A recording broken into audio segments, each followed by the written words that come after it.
Tony Catalina and I are talking about, okay, I've been in Texas since I was age 6. Tony's been in Texas since a year and a half ago. Yeah. And we were talking about the drive to Oklahoma City. And Tony had to make it last week for Aggie, buckyball in the NCAA tournament. And you mentioned.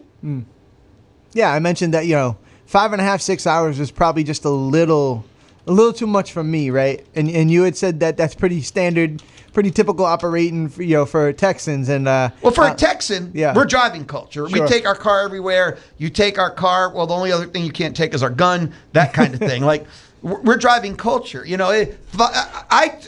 For most people, I think you talk to, the drive to Oklahoma City, it's not, I think you hit 3 lights. Sure. Total. You're just on the highway, you throw on some tunes, maybe you stop for one meal or just even a drive-through in between. That's not even a tank of gas. I mean, it's a pretty easy ride. The only tricky, sticky part is when you go left to Dallas, the Fort Worth side, because sometimes you get at Fort Worth the wrong time of day. Yeah. Other than that, Oklahoma's ugly and boring to drive through, but that's why you got the tunes. You don't have to notice the scenery, right? Yeah. So, but where you're from, if you drive 5.5 to 6, you'll be in another country. Absolutely. I mean, yeah, like you said, if we drove north, I'd be up in upstate, Vermont, probably up in the Canada area. But, when I realized that I was a little different and the drive culture was a little different was I flew to Baton Rouge for the LSU game and the looks I got.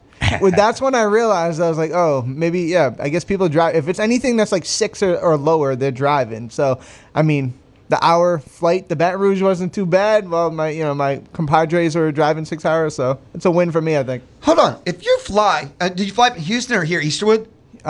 Houston, yeah. So I drove an hour and a half. The plane doesn't have time to reach peak altitude before you're descending. Right. I've made the flight once before. I've flown to Oklahoma City before. It's the same exact thing. Yeah. I've flown to Stillwater before. The plane doesn't have time to reach peak altitude. Okay, because you have the pilot or actually the steward person. I don't want to insult anybody. And you ascend, and before you actually reach the peak there, and we're now descending to and you're like, wait, what? We didn't. What happened here? Don't even ping you to take the seatbelt off. Yeah. You haven't even had a chance to eat your sandwich. If you get one with the short flight. It's hilarious. So I can understand why, everyone, go to Baton Rouge. We're going to stop at this little restaurant that's halfway in between in this town you've never heard of, and you're flying to Baton Rouge. Even though even though now with the airports, who wins? Person who has his own car. You went through security. Yeah, it's crazy. I mean, driving, it was definitely the play this weekend. I mean, if you watch any of the news, driving's the way to go right now. The airport's pretty tough right now. I need to start with Louis is an idiot and it's true moment, because all day long, at least the first hour here on the Louis Bellina Show, Tony and I hanging out inside the Charles Schwab studio. Low cost, full service, best of all local. That is Schwab. That is Charles Schwab. How are they best of all local? We got Mark Sim right here in College Station. His only concern, the university he lives in, is you, me, Brian, College Station, Brazos Valley. He doesn't care about New York, L.A. He's not dealing with 1 million people and you're just another number. You can look him up. Go get more information online at schwab.com/College Station. But all morning long, first hour, I said, Tony Catalina's at Pro Day. He's going to give us the scoop and everything. That's because Lou doesn't read ahead. I knew Pro Day was today. He couldn't miss it. A&M did a great job of mentioning it, publicizing it. And traditionally, in my head, to be fair, maybe not in reality, Pro Day was always like 9 a.m., even 10. No. Pro Day starts at 1 o'clock today. So Tony Catalina, A, was not at Pro Day today, and B, Louis is an idiot. And C, I will report back. And I'm glad I came here because, you're right. It starts at about 1 o'clock-ish, and we'll be able to see, I'm a moron. Every NFL team is supposed to be there. There's head coaches in town. There's GMs in town. I know they were within the College Station parameters last night. So a lot of buzz here for this A&M fan. But, yes, you were wrong. It's not this morning. It's this afternoon. And I'm an idiot. And people, like you said before, some scouts and stuff and people you consult with. And, not only will you talk to the people here, but there's other people that, you'll have your information. Sure. Yeah, I think we all do. I think a massive contingent, it's widely reported at this point, a massive contingent of A&M players went to dinner with the Dallas Cowboys last night, and they were within, they're at a restaurant in College Station. Taco Bell? Yeah, it might not have been Taco Bell. We were debating it before I found out, where they were. But But yeah, so the Cowboys contingent, that includes Brian Schottenheimer, that's the head coach, and the DC Christian Parker and general manager, and so Will McClay. So there's going to be, and from what we have been told, there's going to be, like I said, all 32 teams, probably 5 GMs, a couple head coaches. So it's going to be a full NFL contingent here. Now, if I did my math right, and I've never done it right before, is there like 23 Aggies working out? 23. That's the number. Yes. You got that, nailed it. Yep. So I did one thing right today. And, you talk to Mike Elko, he talks about how, he believes 10 guys get drafted, maybe 13 guys get drafted. I think that number is, that's probably a solid indication. I think 7's a safe number. I think there's about 7 guys that will comfortably be drafted. But if it hits double digits, I don't think anybody would be shocked by that. It's been interesting.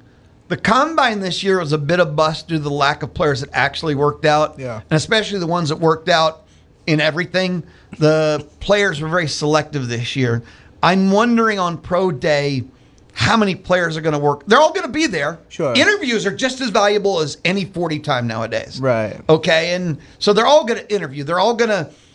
But how many players are going to full work out? Yeah. And so I'll let that bear out, as they come. I won't kind of ruin any type of information I'm getting here, but I do understand that there's gonna be a couple of guys who won't be doing the most. It's expected to me for sure. And so there are some guys that'll look at the pro day and say this is our last opportunity to really show out, and then I think there's some guys who will stand on their body of work and say, hey, this is what I did, and I'm here to see my friends one more time. So if we're talking about the top end, top half, they have their agents and representatives, and you need some honest evaluations, and if you can't increase your stock or be honest, you're not a workout player. There's many players that are great that are not workout players. Yeah.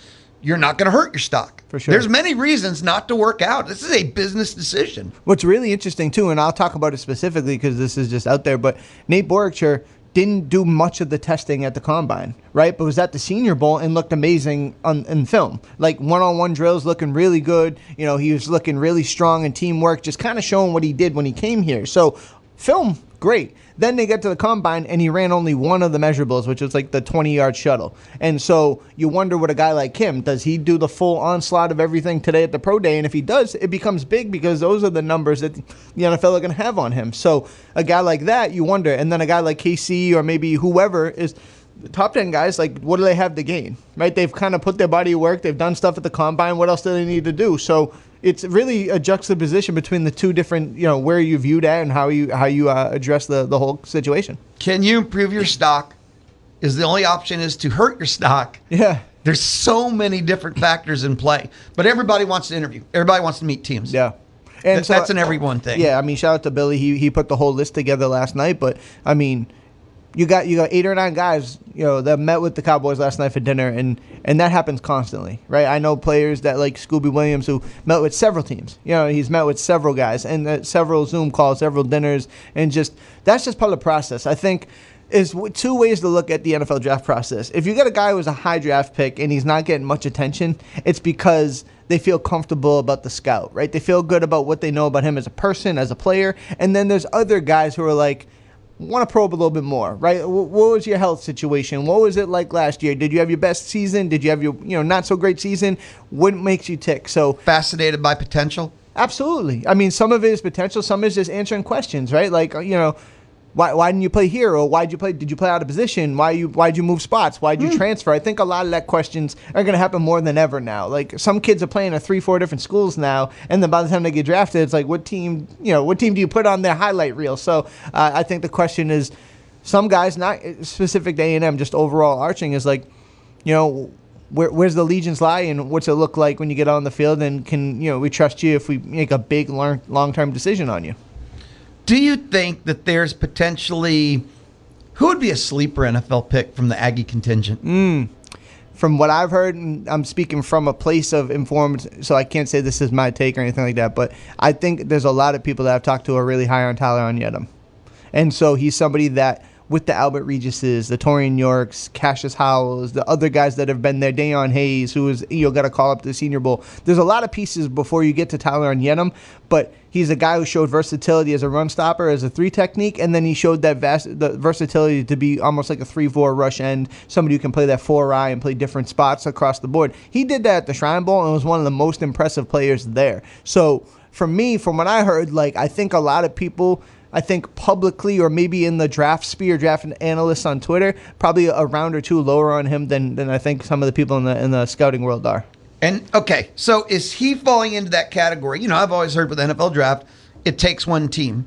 And he's got, and you say that people have been talking, maybe even more than one team. It can be 3 out of 32, right? Yeah. And if it only takes one, there's at least more than one, though, that are aware of him. Absolutely. And you're absolutely right there. And I think also another guy like that is Albert Regis. And I think some of that, too, in the public sector, it's tough to, analyze defensive tackles, where they're not stuffing the stat box.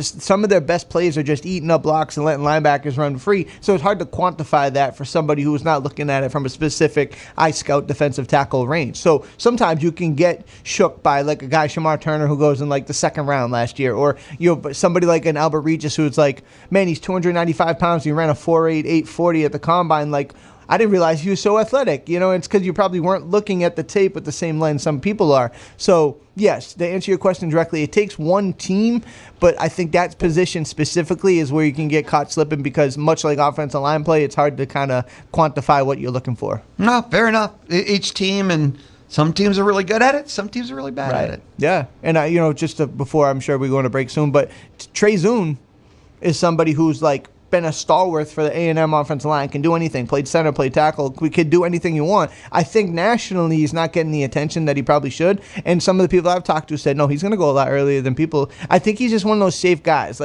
What is the worst thing Trey Zune's done since he's been here? Be cocky in his statements to the media. He's a great kid. He's a leader. He's a hard worker. He does anything you ask of him. And I think teams and programs feel really good about, hey, this is the kind of kid we're getting, and you can plug him at guard, plug him at center. He can be a tackle if you need to. So expect him to go earlier than I think some people probably Something fascinates me. I look at mock drafts just because I'm a NFL draft junkie, but on the casual side, I don't talk to people, on the inside like you. I don't know everybody, okay, Tony? You do. That's why I have you here, okay?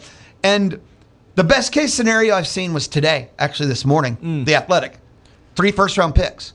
Because we've had Howell and Concepcion pretty consistently, and Concepcion's 27, and then Basantis 32. No, not Basantis, but Howell 32, Seattle. But now the Texans at 28 taking Basantis because they have the Texans sticking with the best available O-lineman, and he was next up. So 3 first-round picks. But there is a world that has 0, too. Right. It's so, if you're an Aggie fan, man, that's a pretty wide, that's a wide range for me to put my mind around, where you could have 0 or 3. Yeah, you're absolutely right. I think you look at, there's question marks there, I think, across the board. I think the only one, conveniently enough or funny enough, as you say, is the one with the less amount of questions is probably Chase Basantis. Because he could have stayed, just like KC could have stayed. But I think what he had been told by NFL personnel and agents is that, hey, man, strike while the iron's hot. He had a solid year. He's been a stalwart in the middle of that offensive line. And he's somebody who is viewed as his best ball is coming, right? And I think they say that a lot. But tangibly, looking at Chase Basantis, the body of work, what he has is buildable clay. His best football is undoubtedly in front of him. So go ahead and get the bag, go out there and find a way to get maybe a potential first-round pick at latest second. But you look at Cassius Howell, there's questions about his arm length, right? There's question about what does he look like against other top-tier competition. And I think that's all fair. And then KC is size, right? Where does he play? Is he just a slot guy? Can he be an X? Can he be somebody that can go move across the line, be a different offensive weapon there? But I think he's proven that. But these are the questions they're asking, right? I think you put a KC on Buffalo with Josh Allen, I think it's a perfect fit. I mean, how about KC at Miami? Didn't Miami just lose 2 wide receivers in the free agency offseason? Yeah, and that's another thing too. We can look at fit is look at the way these NFL teams have handled free agency. A month ago, they probably have different needs than they have now. Miami absolutely needs a wide receiver. San Francisco doesn't anymore. Yeah, absolutely. They have 2 Aggie wide receivers. Yeah, it's great. Yeah, and maybe they'll get a third. But when you look at all this and the way it shakes out, staying in state, Cassius Howell, the Cowboys need a pass rusher. At 20, that's a primo spot for a guy. They just switched to a 3-4 defensive front. Okay, this is totally, I know we're talking A&M, but I got to throw this at you because I know you're a Cowboys fan, hardcore style, true blue. You're one of the few still left riding with the star. Yeah. Do you trade both your first-round picks to move up to 3 to take Jeremiah Love? No. Do you trade both your 2 first-round picks to move up number 3 to take Jeremiah Love? No. Why? 2 first-round picks for a first-round running back is how people lose jobs. It's the Cowboys. No one loses a job. You think Jerry's going to fire himself? It's fair, but I no.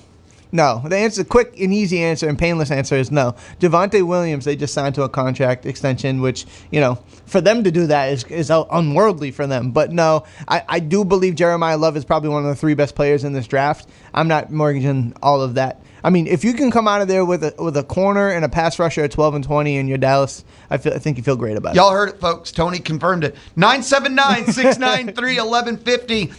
I would say text me your questions, comments, opinions. Don't waste your time. Text Tony. He's here until about 12:30, 12:35-ish. 979-693-1150. Light up the Texas Mobile and Lube Express inbox. Texas Mobile and Lube Express, owned by Gabriel Garcia. We'll be back. Look, we got to talk some Aggie hoops. He went all the way to Oklahoma City. Aggie baseball. He is the A&M beat writer for the Austin-American Statesman. This is the Louis Bellina Show, Wednesday on The Zone. This is Aggieland's only all-sports station, The Zone. 1150 AM and 93.7 FM. Okay, I have a text message for you. Hear it. Tony Catalina, that's the voice over there.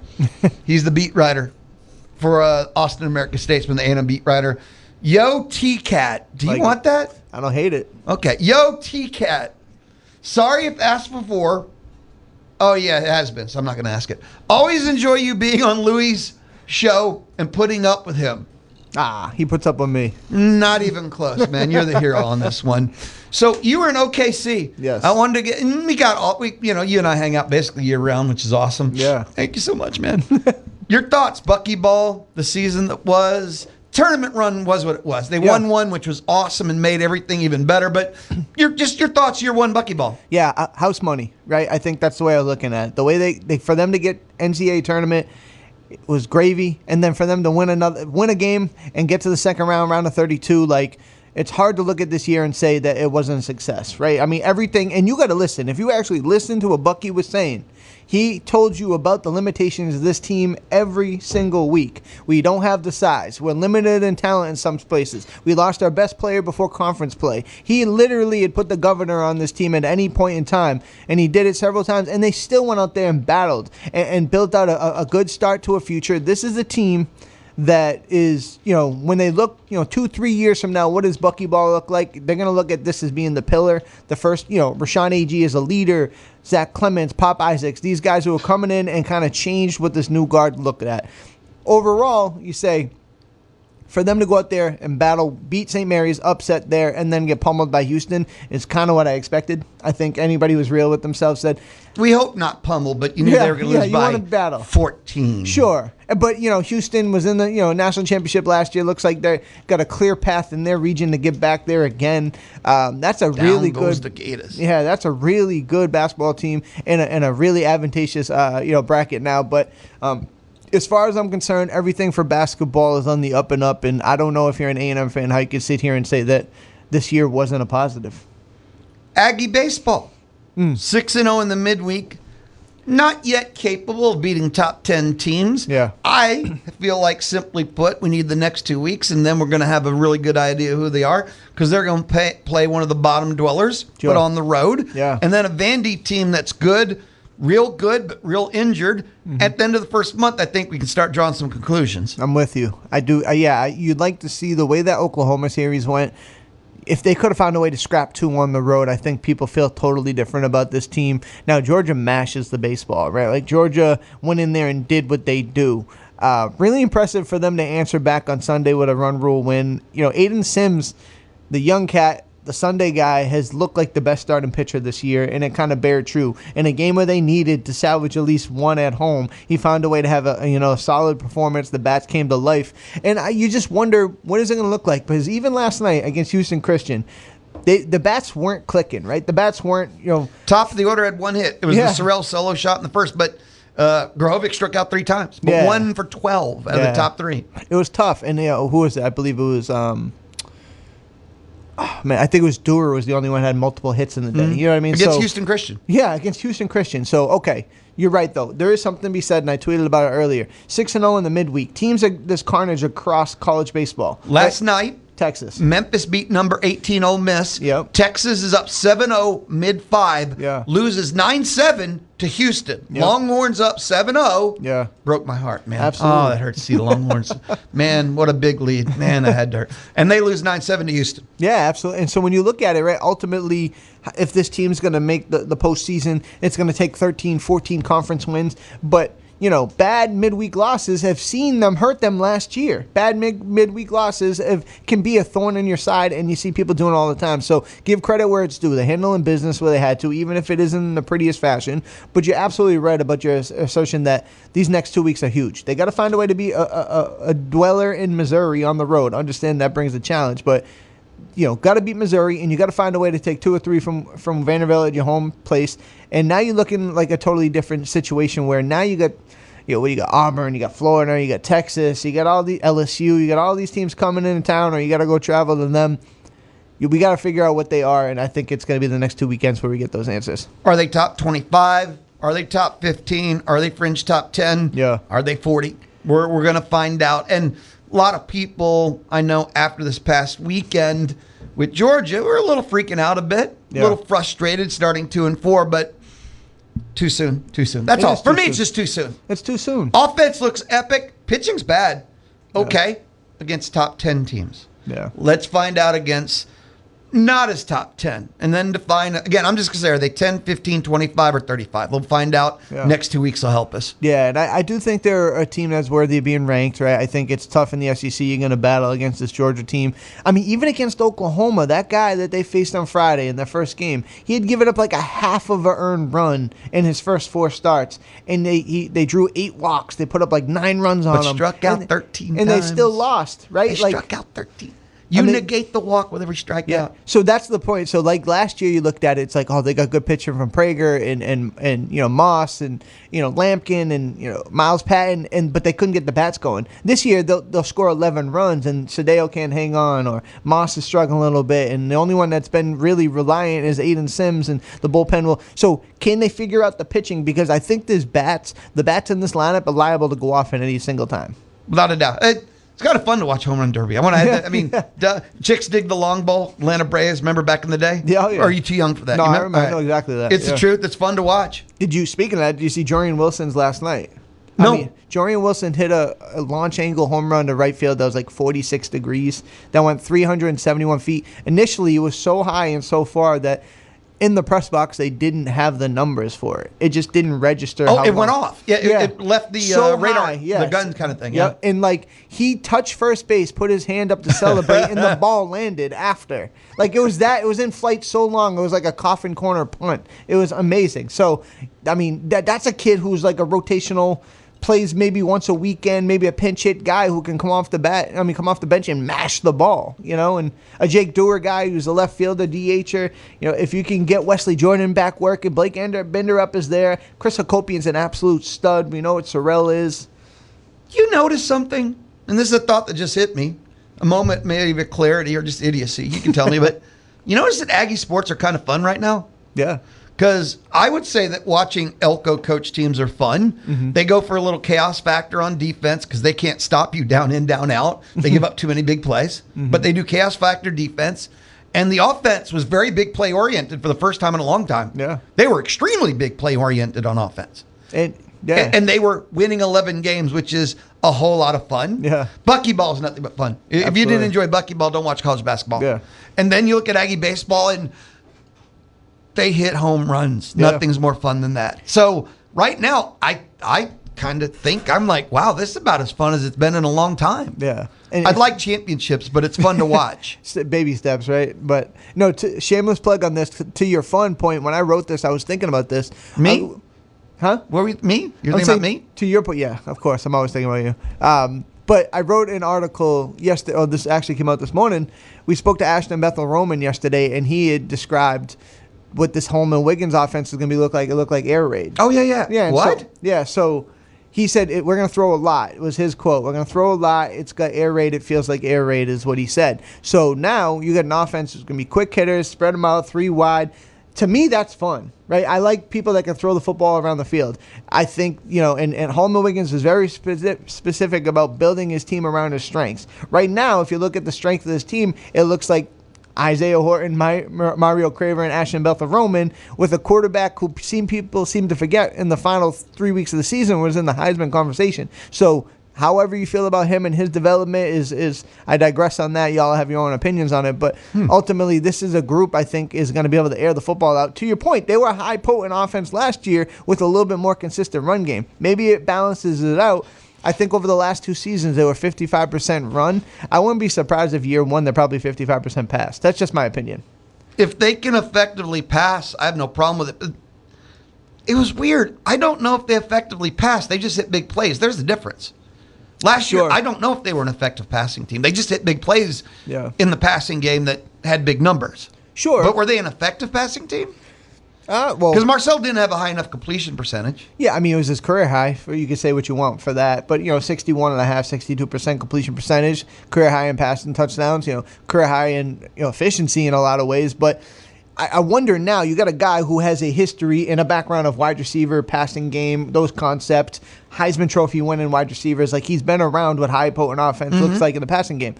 We got to give it we got to see what it looks like, right? I'm not going to give him the benefit of the doubt. I'm not going to say it's going to look like this, but there seems to be an excitement from when we talk to the players. There seems to be an excitement about throwing the ball around the field, putting the ball in the play of the handmakers, and the ball in the in the playmakers' hands. But finding, can Reuben Owens be a burst? Like, he's more of the lightning to what was, Le'Veon Moss's thunder last year. Maybe that's what they are. Maybe they're a fast pace. Maybe they're a high tempo. Maybe they're a quick, quick hitting offense. So, in the air raid, Mike Leach used to have like 2,000 yard backs or whatever it was, leading the league and, like high average yard rushers, because when you had to guard the air raid, you couldn't put enough people in the box and all his backs went for big yards. Sure. I mean, you got, like I said, Reuben Owens, but a freshman in KJ Edwards, Jamario Murrow, who's more of a speed guy. There are just elements to this group just being quick, fast at the line and playing with a heavy pace. We're out of time, but I want to go back, and I know you need to get out of here. You've got someone. So I'm going back to Fonzo One's question. Sure. Okay? And I know you've answered it before, but he wants to know how you end up a Cowboys fan as a New Englander. Okay. So I'm glad. I love telling the story. My aunt gave me a Troy Aikman jersey when I was a kid. I was born in 91. They were, the top of the world in 93, 94, 95. I got a Cowboys jersey as a kid, Troy Aikman Thanksgiving Day starter jersey. That was the first bit of indoctrination I got there. And then from there, growing up, the Pop Warner Little League football team was the Worcester Cowboys. So I put the star on. I wore number 8. I was sold. Done deal. That's it. Troy Aikman jersey as a kid, and you're hooked for life. And so this is another deep cut. When we were younger and I was playing flag football, I was on the Worcester Cowboys, like I said. We played Holy Cross, where Gordy Lockbaum and all them played. We played the halftime show, and the announcer obviously didn't have our names. And so when I dropped back to pass, he was like, Troy Aikman to pass, throws it to Emmitt Smith. And, when he called me Troy Aikman, I was done. It was all done. That's it. And then it's been nothing but misery ever since. That is awesome, though. Sorry, that truly is awesome. Yeah. Go. I know you need to work. Thank you. Absolutely. Check in with you next Wednesday. Yes, Be sir. awesome, brother. You too. Tony Catalina of the Austin-American Statesman joins me Wednesdays inside the Charles Schwab studio. Follow him on Twitter, X. Follow him at the Austin-American Statesman. Visit the Pod Center at zone1150.com and find every hour of every day of your favorite shows. Download or subscribe. The Louis Bellina Show. I'm sticking with Wednesday. Man, I had to think about that. Calendars are hard for me. I used to be calendar enabled. I think I'm calendar impaired now. We head out G4 Land Services hotline so we can hang out. Bubba Bush of BV MMA and Fitness. For those that don't know, Bubba fighting Texas Aggie. Matter of fact, I went to go see him fight one time, and we got the Fighting Texas Aggie title thrown out there. Bubba Bush was a champion in the Legacy Fight promotion, and at the time, they were right there behind UFC. And then Bubba himself fought in the UFC, and then he's like, what am I going to do with my life? I'm going to open a gym in Bryan College Station, serve the community, and pass on to others the things I love, kind of some of the most in life. Bubba, what's up, brother? What's up, Louie? Yeah, I got here, and I didn't want to leave. There's a lot of us like that. No joke, right? For real. More and more. I mean, I've been here. I've been 16 years in this location alone, and I've had so many people graduate, move on, and come back 2, 3, 5 years later, settle down here, raise families. So it's been good just to see all the growth and the people coming back. It's a really beautiful place. Yeah, it is. Yeah, it is. Chuck, it reaches a point in your life, because I've been asked all the time, because we have so many new people that come through here at Brian Broadcasting. They're like, where are you from? And, okay, I was born East Meadows, New York, raised in Houston, Texas, but I've been here I don't know if it's 40 years. I mean, I'm from here now. I mean, and Right. there's a point where you're no longer from anywhere else. I was a Marine brat, so I'm like, I'm not really from anywhere. My family's from, South Georgia, but I'm not really. I've been here longer than anywhere in my life, so I'm the same boat you are. Is that right? Okay, so as a Marine brat, you spent 2 to 4 years in any one location, on to the next. But now this is the most stable. This is the one spot you've been the most. Oh, it is. That's one of the main reasons I stayed. I came down. We were in a suburb of Washington, D.C. for high school, and traffic and politics rule your life. I came down here, and I knew the name of my gas station attendant, and I was just like, this is community, I've been here long enough to, know people incidentally, and I just really liked that, there's a sense of community, period, here. So, obviously, the Aggies are Aggies. We got the Aggie spirit, got the Aggie unification, but even the town just felt like home. So I stayed because of that. I just there's nowhere else to go. I've traveled a lot of the world, and I want to be here. You ever think that's part of what spoke to your soul about service? Because, knowing you, like I have over the years, service is just a part of your DNA. So there's two things there, and this is common to probably everyone, is one, my dad was in military service. So the first instinct we all have as children is we look to our parents and we can emulate them. And so what are you going to go into? What skill set are they able to teach you best? What are you good at? I was good at things that were service-oriented, prepared me for that kind of life, military and police life. So I was pursuing that. That was originally. And the other is, my other hero is Jesus Christ. I'm raised in the church. I believe in Christ, and I believe that he died for our sins sacrificially. It is the ultimate example of sacrifice and service, and that is the type of love that I am trying to have. So that falls in. Now, let me caveat that with just I'm on the radio right now. I'm not good at that. I am not. Don't puff me up, But those are the two examples I had. So that's where I went in and tried to pursue that. All the doors got shut in my face, so I started fighting. not because I wanted to, not because it was a dream of mine. I watched UFC like anyone my age back in high school in the 90s and the early 2000s was I could probably train a lot and do a little better than these police officers that are 80 pounds overweight. Because it was just a collection of firefighters, police officers, random judo guys, one boxer in one glove, a sumo wrestler, jiu-jitsu guys in gis. It was just such a random, eclectic mix. And some of those guys were just thrown in. They were I swear they picked them up on Wednesday and were like, hey, Saturday, you want to try this new thing? It's a cage fight. We'll give you $100. And they were like, heck yeah. That's what it felt like. So it wasn't like an aspiration. I looked at that and was like, that's what I'm going to dedicate my life to. I just got here, started doing it, and I think God blessed it as he shut all the other doors in my life. So I just kind of had to say, yes, Lord, in the vein of Jocko Willink, right? Good, that everything's going wrong. Good. I didn't get that job. Good. The pickup site is 4 miles extra away. Good. Extra cardio. So in the same way, yes, Lord, I'll keep doing this as long as you bless it. So that's how I ended up here. That's how I ended up doing what I'm doing. So I don't know if I've ever asked you this before. If so, I've got a crummy memory. Many years and beers under my belt, right? What was the highlight of your fighting career? The absolute highlight?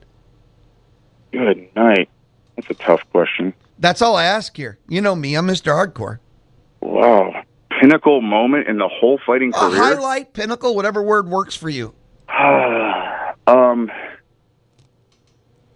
think it's got to be... Let me give you a collection, because I think the best thing is actually coaching.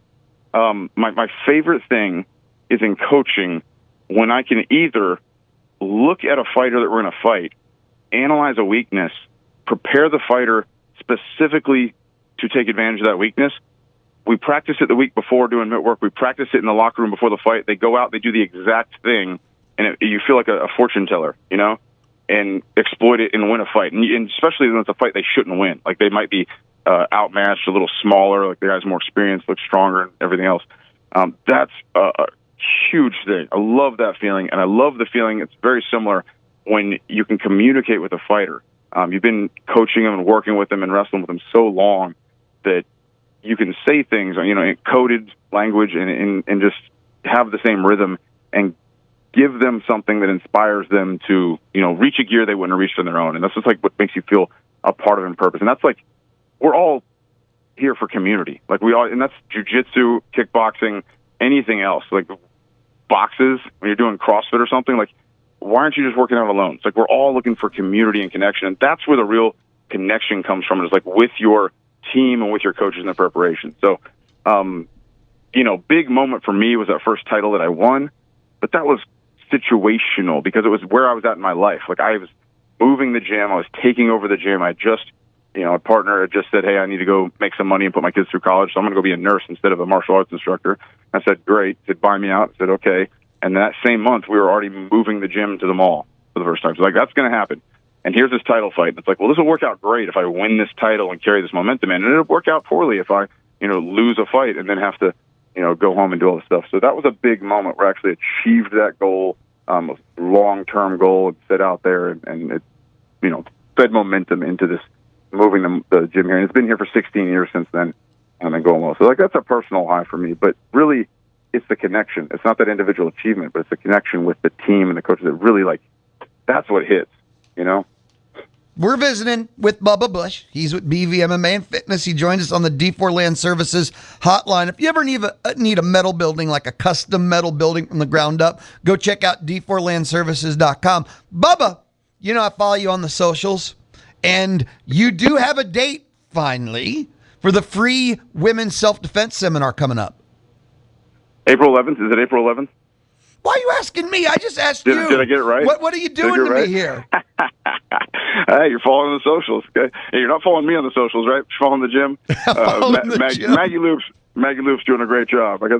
She's doing a great job marketing. She tells me to get thrown in the car hoods and get the water splashed on me and hit in the face. Oh, you're doing some funny stuff, man. I give you credit. Yeah. Oh, you're so good with it, too. Fun. The reels are so much fun. I had to learn a K-pop dance for one of them. It was intense.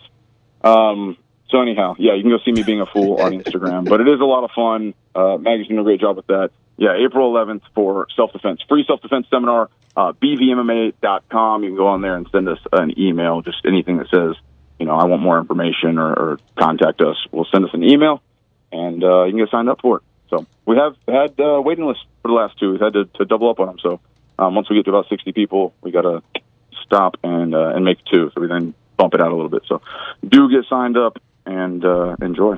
Have fun. That's why I wanted to bring it up early. I want to give people plenty of chance. I want to give them a chance, period, to sign up for it. It is April 11th. It is 1 o'clock. April 11th at 1 o'clock. It is at the gym, of course. Limited spots. How do they register? Do they just go to bvmma.com to register? Yeah, bvmma.com. I believe it's at noon. It'll say. I got a graphic that says 1 o'clock. And I'm a graphic junkie. All right. Well, if the graphic says 1, it's probably 1. But no. It'll be on there. What else? Oh, women's self-defense seminar. So, I'm sorry, guys. You can come any day of the week. We'll give you a free private and a free lesson in martial arts and fighting and jiu-jitsu. But this is a women's only self-defense seminar. April 11th, allegedly at 1 o'clock. Allegedly. I got to go change my calendar. Limited spots available. Register now to attend. bvmma.com. And again, these classes fill fast. First 60.